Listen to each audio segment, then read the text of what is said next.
Indian ஆர்மியில் officer என்ட்ரிக்கான notification, அதாவது 63rd short service commission technical men, அதே மாதிரி 34th short service commission technical women October 2024ஆம் ஆண்டுக்கான நோட்டிஃபிகேஷன் இப்போ அனௌன்ஸ் பண்ணுற மாதிரி சொல்லியிருந்தாங்க ஃப்ரெண்ட்ஸ். அதாவது டிசம்பர் 20ஆம் தேதி அனௌன்ஸ் பண்ணி ஜனவரி 18ஆம் தேதி க்ளோஸ் பண்ணுற மாதிரி ஒரு பிடிஎஃப் ரிலீஸ் பண்ணியிருந்தாங்க இல்லையா. இந்த வீடியோவை ஸ்கிப் பண்ணாமல் பாருங்கள் ஃப்ரெண்ட்ஸ். கண்டிப்பாக இந்த வீடியோ உங்களுக்கு யூஸ்ஃபுல்லாக இருக்கும். நீங்கள் ஒரு காலேஜ் ஸ்டூடெண்ட்டாக இருக்கீங்க, ஹவுஸ் ஒய்ஃபாக இருக்கீங்க, ரிட்டையர்டு பர்சனாக இருக்கீங்க அப்படின்னா சிம்பிளாக உங்கள் கையில் இருக்கிற ஆண்ட்ராய்டு மொபைல் ஃபோனை யூஸ் பண்ணி ஒரு நாளைக்கு 2லேருந்து 3 மணி நேரம் நீங்கள் வீட்டில் இருந்தே ஒர்க் பண்ணிக்கலாம். சிம்பிளான ஒர்க் ஃப்ரம் ஜாப் ஆப்பர்ச்சுனிட்டி தான் இது. இதை நீங்கள் ஃபுல் டைமாகவும் பண்ணலாம், பார்ட் டைமாகவும் பண்ணலாம். ஆண்கள் பெண்கள் 2 பேருமே எலிஜிபிள் தான். இதுக்கு என்ன ப்ரோ படிச்சிருக்கணும் அப்படின்னா இதுக்கு கல்வி தகுதியெல்லாம் தேவையில்லை ஃப்ரெண்ட்ஸ். மந்த்லி சேலரி 8,000லேருந்து 20,000 வரையும் இருக்கும். அடிஷ்னலாக உங்கள் ஒர்க் பர்ஃபார்மன்ஸை பொறுத்து உங்களுக்கு சேலரி இன்க்ரீஸ் ஆகும். சரிங்களா. இதுக்கு இன்ட்ரெஸ்டடாக இருக்கிறவங்க ஸ்க்ரீனில் தெரிகிற வாட்ஸ்அப் நம்பருக்கு காண்டாக்ட் பண்ணி இதை பற்றின ஃபுல் டீட்டெயில்ஸ் எல்லாமே நீங்கள் தெரிஞ்சுக்கலாம். ஸோ டிஸ்கிரிப்ஷன் பாக்ஸில் district wise WhatsApp group link கொடுத்துருக்கேன். அதில் ஜாயின் பண்ணி இதை பற்றின டீட்டெயில்ஸ் எல்லாமே நீங்கள் ஃபுல்லாக தெரிஞ்சுட்டு ஒரு சில தவிர்க்க முடியாத காரணங்களால் அந்த நோட்டிஃபிகேஷன் பப்ளிஷ் பண்ணுறதை நாங்கள் சேஞ்ச் பண்ணியிருக்கோம் அப்படின்னு சொல்லியிருக்காங்க. அதாவது அதை எந்த டேட்டில் நாங்கள் அனௌன்ஸ் பண்ணுவோம் அப்படின்னு சொல்லிட்டு எங்கள் அஃபிஷியல் வெப்சைட்டில் நான் உங்களுக்கு இன்டிமேட் பண்ணுவோம். இப்போதைக்கு நாங்கள் அதை வந்து போஸ்ட்போன் பண்ணியிருக்கோம், தள்ளி வச்சுருக்கோம் அப்படின்னு சொல்லியிருக்காங்க. டிசம்பர் எண்டிங்கில் வரலாம், இல்லை அப்படின்னா ஜனவரி 2024 ஸ்டார்டிங்கில் வரலாம். ஸோ அந்த டேட் பார்த்திங்கன்னா உங்களுக்கு அஃபிஷியலாக இந்தியன் ஆர்மி வெப்சைட்டில் அப்டேட் பண்ணுவாங்க. இந்த நியூஸும் பார்த்திங்கன்னா இந்தியன் ஆர்மியோட அஃபிஷியல் வெப்சைட்டில் தான் உங்களுக்கு அப்டேட் பண்ணியிருக்காங்க. நீங்கள் செக் பண்ணிக்கோங்க. இந்த வெப்சைட் லிங்க்கு, அந்த பிடிஎஃப் லிங்க்கு எல்லாமே உங்கள் ரெஃபரன்ஸ்க்காக டிஸ்கிரிப்ஷனில் பின் பண்ணியிருக்கேன். செக் பண்ணி பாருங்கள் ஃப்ரெண்ட்ஸ்.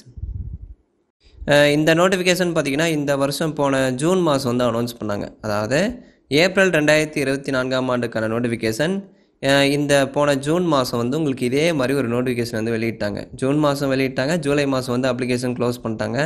இப்போ இதே ரெஃபரன்ஸாக வச்சுட்டு age, education qualification, selection process எப்படி இருக்கும் எல்லாமே டீட்டெயிலாக பார்த்துடலாம். வீடியோ ரொம்ப ஷார்ட்டாக தான் நான் சொல்லியிருக்கேன், ஸ்கிப் பண்ணாமல் பாருங்கள். சரிங்களா. கல்யாணம் ஆகாத ஆண்கள் பெண்கள் ரெண்டு பேருமே இதுக்கு அப்ளை பண்ணிக்கலாம். அதுபோக இந்திய இராணுவ விபத்தில் தற்செயலாக தன்னுடைய கணவன்மார்களை இழந்த விதவைகள், ஆதரவற்ற விதவைகள், விடோஸும் வந்து அப்ளை பண்ணிக்கலாம் அப்படின்னு சொல்கிறாங்க. இதுக்கான ட்ரைனிங் பார்த்திங்க அப்படின்னா ஓடிஏ சென்னையில் இதுக்கான ட்ரைனிங் வந்து கண்டக்ட் பண்ணுறாங்க ஃப்ரெண்ட்ஸ். ஸோ ட்ரைனிங் பார்த்திங்கன்னா உங்களுக்கு ஓடிஏ சென்னையில் இருக்கும். அடுத்து எலிஜிபிலிட்டி, இந்தியன் சிட்டிசன் இதுக்கு அப்ளை பண்ணிக்கலாம். அதுபோக இந்த பாகிஸ்தான், பர்மா, ஸ்ரீலங்கா இந்த நாடுகளில் இருக்கிறவங்களுக்கு இந்தியா பூர்வீகமாக இருந்தால் இவங்களும் வந்து அப்ளை பண்ணலாம். அதாவது இந்திய நாட்டில் இருந்து இந்த நாடுகளுக்கு குடிபெயர்ந்தவங்க அப்ளை பண்ணலாம் அப்படின்னு சொல்கிறாங்க. சரிங்களா. அவங்களுக்கு இந்திய நாடு பூர்வீகமாக இருந்தால் இவங்களும் வந்து அப்ளை பண்ணலாம். அதுதான் சொல்லியிருக்காங்க. A person of Indian origin who has migrated அப்படின்னா ஒரு நாடுலேருந்து இன்னொரு நாடுக்கு வந்து குடிபெயர்தல் அப்படின்னு சொல்லுவாங்க. சரிங்களா. இப்போ அடுத்து ஏஜ் லிமிட் பாருங்கள். SSC tech men and women 2 பேருக்குமே 20லேருந்து 27 ஏஜுக்குள்ளே இருந்தால் நீங்கள் அப்ளை பண்ணிக்கலாம். அதே மாதிரி விடோஸ்க்கு பார்த்தீங்க அப்படின்னா மேக்ஸிமம் 35 ஏஜ் வரை நீங்கள் அப்ளை பண்ணிக்கலாம். நீங்கள் ஆன்லைனில் அப்ளை பண்ணுறப்ப உங்கள் 10th மார்க் ஷீட்டில் டேட் ஆஃப் பர்த் எப்படி இருக்கோ அதே மாதிரி தான் நீங்கள் அப்ளிகேஷனில் டேட் ஆஃப் பர்த் வந்து ஃபில் பண்ணணும் அப்படின்னு சொல்கிறாங்க. சரிங்களா. உங்கள் 10th மார்க் ஷீட்டில் எப்படி இருக்கோ அதே மாதிரி அப்ளை பண்ணுறப்ப கரெக்டாக நீங்கள் ஃபில் பண்ணுங்கள். அடுத்து எஜுகேஷன் குவாலிஃபிகேஷன், இதுக்கு என்ன ப்ரோ படிச்சிருக்கணும் அப்படின்னா இன்ஜினியரிங் கோர்ஸ் முடித்தவங்க இதுக்கு அப்ளை பண்ணலாம் ஃப்ரெண்ட்ஸ். இன்ஜினியரிங் கோர்ஸ் படித்து முடித்தவங்க, ஃபைனல் செமஸ்டர் படிச்சுட்டு இருக்கிறவங்க 2 பேருமே இதுக்கு அப்ளை பண்ணலாம். ஒருவேளை நீங்கள் ஃபைனல் செமஸ்டர் படிச்சுட்டு இருக்கீங்க அப்படின்னா உங்களுக்கு ஓடிஏ சென்னையில் இதுக்கான ட்ரைனிங் வந்து கண்டக்ட் பண்ணுறாங்க இல்லையா. ஸோ ஓடிஏ சென்னையில் இதுக்கான ட்ரைனிங் கண்டக்ட் பண்ணுறாங்க. அந்த ட்ரைனிங் பீரியட்லேருந்து 12 வாரத்துக்குள்ளே உங்கள் டாக்குமெண்ட்ஸ் எல்லாமே, உங்கள் ஒரிஜினல் டிகிரி சர்டிஃபிகேட்ஸ் எல்லாமே வந்து நீங்கள் ப்ரொடியூஸ் பண்ணிடணும் அப்படின்னு சொல்கிறாங்க. சரிங்களா. அந்த ட்ரைனிங் அப்போ நீங்கள் ப்ரொடியூஸ் பண்ணிடணும், அதை நீங்கள் செக் பண்ணிக்கோங்க. அப்புறம் பேக்லாக் அரியர் இருக்குது, நான் அப்ளை பண்ணலாமா அப்படின்னு கேட்டிங்கன்னா நீங்கள் எலிஜிபிள் இல்லை ஃப்ரெண்ட்ஸ். ஃபைனல் செமஸ்டரில் பேக்லாக் அரியர் இருந்தால் நீங்கள் எலிஜிபிள் இல்லை. இப்போ நீங்கள் ஃபைனல் செமஸ்டர் படிச்சுட்டு இருக்கீங்க, அதுக்கு முந்தின செமஸ்டரில் உங்களுக்கு அரியர் இருக்குது அப்படின்னா கண்டிப்பாக நீங்கள் அப்ளை பண்ண முடியாது. கிளியர் பண்ணிட்டு நீங்கள் அப்ளை பண்ணிக்கலாம். சரி, இப்போ வேக்கன்சிஸ் பார்த்துடலாம். போன மாதம் ஜூன் மந்தில் அனௌன்ஸ் பண்ண நோட்டிஃபிகேஷனில் பார்த்தீங்க அப்படின்னா ஃபார் எஸ்எஸ்சி டெக் மென் இதில் எத்தனை வேக்கன்சி கொடுத்துருக்காங்க அதை பார்க்கலாம். சிவிலில் ஒரு 47 வேக்கன்சி, கம்ப்யூட்டர் சயின்ஸில் ஒரு 42 வேக்கன்சி, அடுத்து பார்த்திங்கன்னா எலக்ட்ரிக்கலில் ஒரு 17 வேக்கன்சி, எலக்ட்ரானிக்ஸில் 26 வேக்கன்சி, மெக்கானிக்கலில் ஒரு 34 வேக்கன்சி, மிஸ்க் இன்ஜினியரிங் ஸ்ட்ரீம் அப்படின்னு சொல்லுவாங்க, இதில் ஒரு 9 வேக்கன்சி. ஒட்டு மொத்தமாக ஆண்களுக்கு 175 வேக்கன்சி கொடுத்துருக்காங்க. அதே மாதிரி for SSC tech women, so பெண்களுக்கு எவ்வளோ வேக்கன்சி ப்ரோ அப்படின்னா சிவிலில் ஒரு 4 வேக்கன்சி, அதே மாதிரி கம்ப்யூட்டர் சயின்ஸில் ஒரு 6 வேக்கன்சி, எலக்ட்ரிக்கலில் 2 வேக்கன்சி, எலக்ட்ரானிக்ஸில் ஒரு 3 வேக்கன்சி, மெக்கானிக்கலில் ஒரு 4 வேக்கன்சி. ஸோ ஒட்டு மொத்தமாக பெண்களுக்கு 19 வேக்கன்சி அனௌன்ஸ் பண்ணியிருக்காங்க. ஸோ இப்போ செலெக்ஷன் ப்ராசஸ் எப்படி இருக்கும் அப்படின்னா டைரக்ட் செலெக்ஷன் தான், எந்த ஒரு எக்ஸாமே இல்லை. அதே மாதிரி ஆன்லைனில் அப்ளை பண்ணுறதுக்கான ஃபீஸு அதெல்லாம் எதுவுமே இல்லை ஃப்ரெண்ட்ஸ். ஜஸ்ட்டு ஒரு எஸ்எஸ்பி இன்டர்வியூ மட்டும் இருக்கும். அதை கிளியர் பண்ணிட்டீங்க அப்படின்னா உங்களுக்கு ட்ரைனிங் இருக்கும், சரிங்களா? அதாவது officer training academy Chennai, ODI சென்னையில் 49 வாரத்துக்கு உங்களுக்கு ட்ரைனிங் இருக்கும். 49 வீக்ஸ் ட்ரைனிங் இருக்கும் ஃப்ரெண்ட்ஸ்.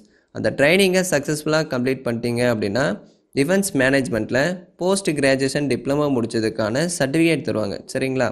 அதுக்கடுத்து இந்தியன் ஆர்மியில் லெஃப்டினன்ட் ரேங்க்கில் உங்களுக்கு போஸ்டிங் போடுவாங்க. அதாவது இந்தியன் ஆர்மியில் ஷார்ட் சர்வீஸ் கமிஷனில் லெஃப்டினன்ட் ரேங்க்கில் நீங்கள் ஒர்க் பண்ணுற மாதிரி இருக்கும். இந்த ரேங்க்கில் தான் உங்களுக்கு அப்பாயின்மெண்ட் வந்து கன்ஃபார்ம் பண்ணுவாங்க. அதே மாதிரி ட்ரைனிங் பீரியடில் உங்களுக்கு ஏற்படுற செலவு எல்லாமே கவர்மெண்ட்டே பார்த்துப்பாங்க friends. The entire cost of training at OTA Chennai is at government expenses காமிச்சிட்டாங்க. கவர்மெண்ட்டே பார்த்துப்பாங்க. நீங்கள் எந்த ஒரு மணியும் வந்து ட்ரைனிங் பீரியடில் ஸ்பெண்ட் பண்ண வேண்டிய அவசியமே இல்லை. ஸோ இப்போ ப்ரொமோஷன் டீட்டெயில்ஸ் பார்க்கலாம்.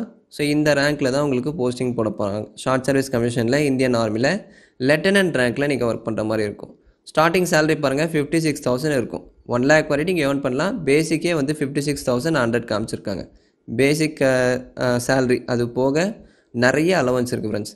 ஆர்மி அப்படின்னாலே உங்களுக்கு ஏகப்பட்ட அலவன்ஸ் இருக்கும். ஃப்ளையிங் அலவன்ஸு, அதர் அலவன்ஸில் பாருங்கள் டிஎன்எஸ் அலவன்ஸு, ஸோ பேரா அலவன்ஸு, ப்ராஜெக்ட் அலவன்ஸ் சொல்லியிருக்காங்க. அடுத்து பார்த்திங்க அப்படின்னா altitude, uniform allowance, transport allowance, அதாவது போக்குவரத்து சலுகை, அது எல்லாமே ஃப்ரீ தான். அடுத்து பார்த்திங்கன்னா சில்ட்ரன் எஜுகேஷன், ஹாஸ்டல் சப்சிடி, இந்த மாதிரி ஏகப்பட்ட மத்திய அரசு சலுகைகள் இருக்குது. சரி ப்ரோ, எப்படி அப்ளை பண்ணுறது அப்படின்னா www.indianarmy.nic.in இந்த வெப்சைட்டில் தான் நோட்டிஃபிகேஷன் அப்ளை பண்ணுறதுக்கான டேட் அது எல்லாமே இதுக்கு மேலே வந்து ரிலீஸ் பண்ணுவாங்க. அதை அப்டேட் பண்ணும்போது நான் கண்டிப்பாக இன்ஃபார்ம் பண்ணுறேன் ஃப்ரெண்ட்ஸ். இதுக்கு மேலே அப்டேட் பண்ணுவாங்க. இந்த வெப்சைட்டில் போய்ட்டு நீங்கள் ரெஜிஸ்டர் பண்ணுற மாதிரி இருக்கும். ரெஜிஸ்டர் பண்ணிவிட்டு அடுத்த ஆஃபீஸர் என்ட்ரியில் போய்ட்டு லாகின் பண்ணி நீங்கள் அப்ளை பண்ணுற மாதிரி இருக்கும், சரிங்களா?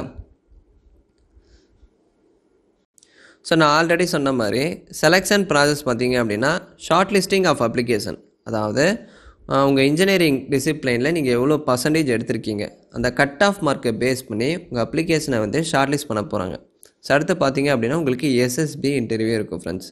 ஷார்ட் லிஸ்டட் கேண்டிடேட்ஸ்க்கு பார்த்தீங்க அப்படின்னா இந்த போபால், அடுத்து கர்நாடகா, பஞ்சாப் இந்த லொக்கேஷனில் எஸ்எஸ்பி இன்டர்வியூ வந்து கண்டக்ட் பண்ணுறாங்க. இதில் எந்த லொக்கேஷனில் உங்களுக்கு எஸ்எஸ்பி இன்டர்வியூ இருக்கும் அதுக்கான டேட்டு, டைமிங் அது எல்லாமே உங்கள் ரிஜிஸ்டர்டு இமெயில் ஐடி, மொபைல் நம்பருக்கு எஸ்எம்எஸ் மூலிமா சென்ட் பண்ணுவாங்க. அப்டேட் வரும்போது அதையும் நான் இன்ஃபார்ம் பண்ணுறேன் ஃப்ரெண்ட்ஸ். எஸ்எஸ்பி இன்டர்வியூ பார்த்திங்கன்னா 2 ஸ்டேஜ் செலெக்ஷன் ப்ரொசீஜராக இருக்கும் ஃப்ரெண்ட்ஸ். ஸ்டேஜ் 1, ஸ்டேஜ் 2 இருக்கும், சரிங்களா? இது மொத்தம் உங்களுக்கு 5 நாள் நடக்கும். அந்த 5 நாளுக்கு தேவைப்படுற அத்தியாவசிய பொருட்கள் எல்லாமே நீங்கள் தான் அரேஞ்ச் பண்ணிக்கணும். ஸ்டேஜ் 1 கிளியர் பண்ணால் மட்டும்தான் நீங்கள் ஸ்டேஜ் 2 போக முடியும். ஒருவேளை ஸ்டேஜ் 1 ஃபெயில் ஆகிட்டீங்க அப்படின்னா நீங்கள் அதே சேம் டேயில் வீட்டுக்கு ரிட்டர்ன் ஆகிடலாம் அப்படின்னு சொல்கிறாங்க. இந்த எஸ்எஸ்பி இன்டர்வியூ மொத்தம் 5 நாள் நடக்கும் ஃப்ரெண்ட்ஸ். இதுக்கு தேவையான அத்தியாவசிய பொருட்கள் எல்லாமே நீங்கள் தான் அரேஞ்ச் பண்ணிக்கணும். தங்குறதுக்கு ரூமு, ஃபுட்டு, ஸோ கிளாத்து, இந்த எசென்சியல்ஸ் எல்லாமே நீங்கள் தான் பார்த்துக்கணும். ஸோ அதுக்கடுத்து சின்ன ஒரு மெடிக்கல் எக்ஸாம், மெடிக்கலி ஃபிட்டாக இருக்கீங்களா அப்படின்னு சொல்லிட்டு உங்களுக்கு செக் பண்ணுவாங்க. ஜாயினிங் லெட்டர் தரதுக்கு முன்னாடி நீங்கள் மெடிக்கலி ஃபிட்டாக இருக்கீங்களா அப்படின்னு சொல்லிட்டு ஒரு சின்ன மெடிக்கல் எக்ஸாம் கண்டக்ட் பண்ணுவாங்க. அடுத்து உங்களுக்கு ட்ரைனிங், ஓடிஐ சென்னையில் ட்ரைனிங் கண்டக்ட் பண்ணி போஸ்டிங் போடுவாங்க ஃப்ரெண்ட்ஸ். செலெக்ஷன் ப்ராசஸ் இப்படி தான் இருக்கும். ஸோ உங்களுக்கு இதில் ஏதாச்சும் டவுட்ஸ் இருந்தால் கமெண்ட்ஸில் கேளுங்க, நான் கண்டிப்பாக ரிப்ளை பண்ணுறேன். இது போன மாதம் ஜூன் மாதம் அனௌன்ஸ் பண்ண நோட்டிஃபிகேஷன், இதை ரெஃபரன்ஸாக வச்சுட்டு தான் நான் சொல்லிகிட்டு இருக்கேன். இந்த பிடிஎஃப் லிங்க்கும் நான் டிஸ்கிரிப்ஷனில் கொடுத்துருக்கேன். ஸோ தேவைப்பட்டால் இதை நீங்கள் கம்ப்ளீட்டாக படித்து பாருங்கள். படித்து பார்த்துட்டு உங்களுக்கு ஏதாச்சும் டவுட்ஸ் இருக்குது அப்படின்னா கமெண்ட்ஸில் கேளுங்க, நான் கண்டிப்பாக ரிப்ளை பண்ணுறேன் ஃப்ரெண்ட்ஸ். இல்லை அப்படின்னா வாட்ஸ்அப் நம்பரும் நான் கொடுத்துருக்கேன், அதுக்கும் உங்கள் மெசேஜை வந்து நீங்கள் டைப் பண்ணி கேளுங்க, நான் ரிப்ளை பண்ணுறேன், சரிங்களா? தேங்க்ஸ் ஃபார் வாட்சிங்.